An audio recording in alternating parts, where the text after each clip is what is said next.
and Lucretius, and it goes through Galileo and Newton and Spinoza and Voltaire and Thomas Jefferson and Thomas Paine and Albert Einstein. We have a tradition that by all means understands about the transcendent, about the awe-inspiring. We have the Hubble telescope.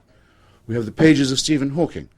We have the extraordinary ethical scientism of Albert Einstein. We have nothing to be ashamed of. We have something really nutritious, the beauties of science and reason and the consolations of philosophy to offer people, and we're expected to be impressed by those who talk about the burning bush.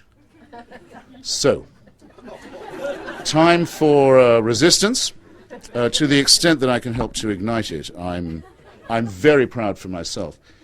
To the extent that you might want to join in, I hope you will all consider yourselves incredibly welcome. Thank you so much for coming.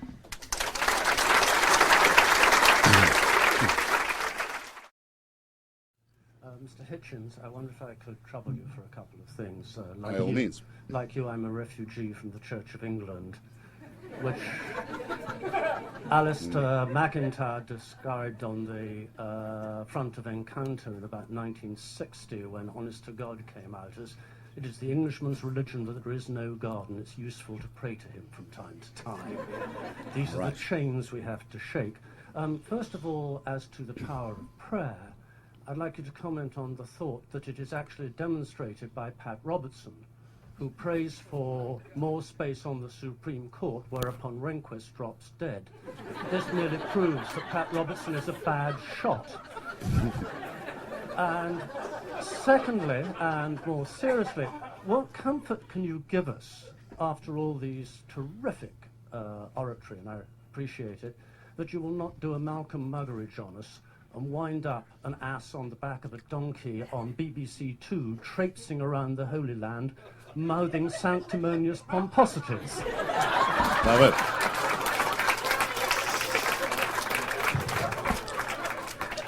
it. My only dissent from you is I don't think Episcopalianism, Anglicanism, is as innocuous as all that. Yeah, I can quote you something from memory. Who said the following, and when? A nuclear war would have no more effect than moving millions of people into paradise a little sooner than they would otherwise get there. Who said that? And when? Who would you guess? You would guess it was some inquisitorial Rafsanjani figure, wouldn't you? Talking about, now, that is good. He is very good. Man's good. No one else would guess, I think, that was the Archbishop of Canterbury in 1964. But he has to believe it, doesn't he? Because if he doesn't want this veil of tears to come to an end, he's not really a Christian. All we're doing here is wasting our time with our culture, our irony, our literature, and so on. That's all trash. What we really want is to be dead. And I might add, lots of other people too. On the second point, I can be won over. I can be won over the same point. George Herbert, our greatest, I think you might agree with this too, our greatest national religious poet, along with John Donne. I couldn't be without these authors. It's not that I have no sense of the numinous or the transcendent, of course I do. Devotional music works, some of it, for me. Philip Larkin's poem on church-going is one of the most beautiful things I've ever read. George Herbert refers to the sweet mediocrity of our native church. I think he understates things a little bit. My line on it, and actually I owe the last question, a partial answer to. He asked, do I think they're all the same, all religions are the same? And as I said last night on the box, the answer is this, yes. Though a Quaker is obviously very different from a member of the Taliban, and it's nonetheless the case that all religions, all faiths are equal glimpses of the same untruth. And they all involve the same surrender of reason and the reasoning faculty, and they involve the same contempt for evidence, and they involve the idea that one must respect someone for saying, I'll believe anything I'm told. I can't go that way. I'm the man to whom Pascal is writing when in his Pensées. He says he's addressing those who are so made they cannot believe. Well, there are more of us than you might think. And even Anglicanism can produce a hateful archbishop who has to say this about nuclear war in England in the 1960s. My analogy for it would be, and I wish I'd put it in the book, La Peste, Albert Camus, the plague. Finally, he says, you'll remember it, the plague is over, the rats have died or disappeared. The city of Oran has returned to health. The Mediterranean is shimmering again. The white buildings have been cleaned. The people are back on the streets. But he says, and yet the rats were only down in the sewers and waiting for the day when they could once again send themselves up to die on the streets of a free city. As long as the faith-based are around, you do not know that they will not turn their rationality to account.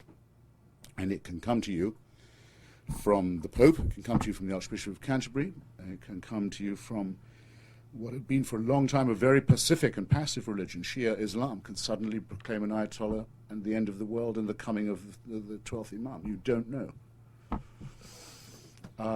While that remains the case, I think it's right to be as skeptical of any belief as it is of any other one. On the Muggeridge point, I debated the old fool a few times on the box, and then he stopped because he did a program called In the Steps of St. Paul, of himself waddling around the Middle East with a man called Alec Vidler, who was then the Dean of Kings in Cambridge. Quite a nice old, furry old, white-haired old dean, toddling along the steps of St. Paul, and I wrote a review in which I titled it Vidler on the Hoof. And that was it for Malcolm and me.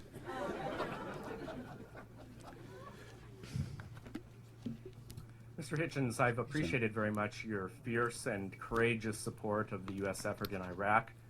I raise that issue only to note that in my estimation, and I'd like to hear your thoughts on this, the same ideology, really secular ideology, that animated Saddam Hussein was also the animus, the sort of spirit behind the quenching of 100 million souls in the 20th century. When Solzhenitsyn said in receiving the Templeton Prize in 1983 that when asked, why has all of this happened, his response was, men have forgotten God. And I wonder, in your characterization of religion as only a dictatorship, a kind of absolute, permanent dictatorship, is there anything good about religion? That is would you admit that there is an admixture of both good and evil? Or is the spirit of religion only one of evil? And I wonder if you might address this within the context of 20th century totalitarianism, especially. Absolutely. And thank you. Well, the spirit of simple credulity, for example, the humble faith, the person who puts his faith in God and tries to arrange his life and that of his family according to precept, is not evil at all. But simple credulity can be evil for this reason. Someone who can see that there are millions of credulous people around will soon take advantage of the fact and will soon find a way to do so. So the struggle between people who think like me and our rivals, our enemies, is the struggle to raise the culture to the level where people are immune to appeals made by the cynical to the credulous. And I'll instance that further in replying to the rest of your question. If you take the case of the communist revolution in Russia, until 1917, for centuries, the majority of impoverished, enclaved Russians had been taught that their Tsar was not just an absolutist monarch, he certainly was that. He owned everything and everybody in the country, but that he was also the head of the Russian Orthodox Church and something a little more than human in his authority. If you were Joseph Stalin, inheriting a vast reservoir of credulity and backwardness like that, and having been trained as he was in a Russian Orthodox seminary, he could have been a great bishop if he concentrated a bit harder. You would be nuts not to exploit an opportunity of that kind. I mean, there you are. You have a ready-made, Christian-provided mob of people who want a czar and want a god. Well, that's easily supplied. No country's ever fallen into despotism and misery because it followed the teachings of Spinoza and Thomas Jefferson and Albert Einstein. You see what I mean? I can go on about this if you want. Well, perhaps if I might just follow But up. don't you think that's a fair answer to your question, as posed? Well, And by the way, I find it interesting that because this comes up at every meeting I've ever had and every argument, that's why there's a whole chapter in my book about it. The Christians are feeling a bit on the defensive now, and the religious in general, and they keep bringing this up as if to say, okay, we're not that great, but at least we're not fascists and Nazis. And well, I would want to say a bit more for myself than that, I've got to say. And as a secularist, I don't have to make that decision.